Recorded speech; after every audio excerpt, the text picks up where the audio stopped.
For centuries, sailors and seafarers told tall tales of terrors of the deep. The kraken, mighty sea serpents, huge tentacled monsters. And of course, one of the most famous, but also most modern, of these aquatic mythical creatures comes from here in the UK. It's of course the Loch Ness Monster. But now, an esteemed marine biologist has offered an explanation to what these creatures actually are. Whales, dicks.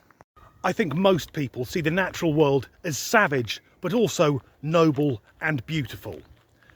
But we're about to destroy some of that beauty because Michael Sweet, the biologist in question, points out that for many species of whales, mating is more like a gangbang, with one lone female being pursued by 12 to 15 males who take it in turns to fuck her. The same behaviour can be seen in humans in most British nightclubs. Apparently, a common practice among the boy whales, whilst they're waiting their turn on the ocean-going whore, is to swim up to the surface and wave their phalluses out of the water like a dirty old man in a raincoat. Now, we know many wonderful things about whales. Their songs carry for thousands of miles, they can dive to huge depths. But for me, that's slightly tarnished, knowing that in the mating season, the lads are swimming up to the surface and effectively shouting to the rest of the world, "Look at my cock." And I've seen some photos of this practice. And I'm not going to include them in this video because there are some things you can't unsee. But Mr. Sweet backs up his theory by saying that back in the days of sail, sailors would just draw whatever it is they saw without understanding what they were looking at. And I take it one further by adding that back in the day, to ward off scurvy, sailors would drink rum. Now, in the Royal Navy, the grog ration as it was known, it was compulsory to drink at least a pint of rum a day. It's no wonder they didn't know what they were looking at. So picture the scene. You're at sea in the early 1700s. If you're a woman, you're going to have to pretend to be a man just for a minute because it's bad luck to have a woman aboard a ship. So you gaze out at the horizons and your eyes espy something. Now, do you shout, "Avast me hearties," because I've got the fucking lingo down. "Avast me hearties, look upon yonder. Is that a mighty sea serpent or the tentacle of a terrible beast?" Or do you say, "Lads, do you think that's a whale with a lob on?" Because if you're at sea for months on end, on a ship with just other men, and you're the lad who keeps banging on about penises, unless everyone else is of a similar mindset, you're going over the fucking side. But now, several experts on the Loch Ness Monster. And I'm sorry, there are no experts on Nessie, just opinions. You can't be an expert on something that doesn't exist. It's like me saying I'm actually quite a successful unicorn wrangler. Well, these experts have tried to rubbish the opinion of the qualified marine biologist by saying there are no whales in the loch. And they're absolutely right. Loch just means lake. It's landlocked, and any large aquatic mammal would have easily been spotted by now, but I think they're missing the point. I don't think that Mr. Sweet is saying that there are whales in Loch Ness. More, he's explaining how for centuries our perception of these sea monsters or just rogue plesiosaurs have been formed in our minds.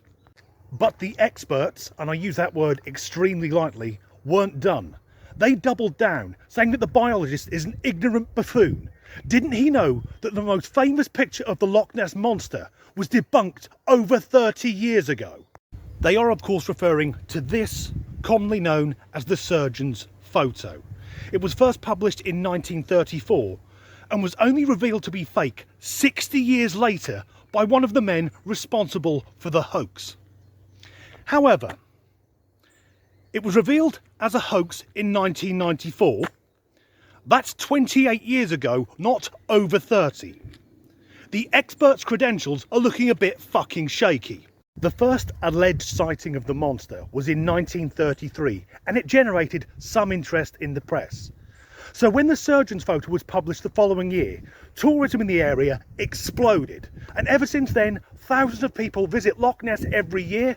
And it's not just tourism, there are books on the subject, documentaries, TV series and even a movie. But I think most sensible people know it's just a bit of fun. And it's good that tourists go up to Scotland because it's a beautiful and picturesque part of the world. And we need to find more beauty in the natural world now that we know that whales are perverts. Because the next time someone says to me that they had a whale of a time, I'll be thinking they indulged in group sex and indecent exposure.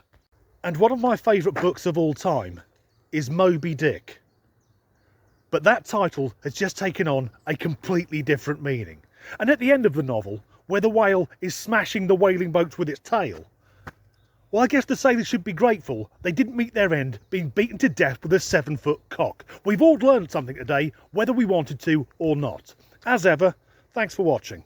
Centuries, say the fucking first word again, twat, and seafarers would tell tall tales of sea creatures like I forgot the first fucking one. See the natural world as savage and I'll put bollocks to it. When the whale is smashing the whaling ships, it's not fucking ships, it's whaling boats. A ship is a large vessel, and in this case, the boats are the smaller vessels launched from the large one. Do you say, "Avast me hearties, cease your swabbing of the decks and make your way towards the forecastle"? I know all this shit. Would you say, "Avast, feast your eyes upon the horizon," while those fucking crows interfere? Avast, me hearties, cast your eyes upon the horizon whilst the wind blows, and I forget me fucking lines.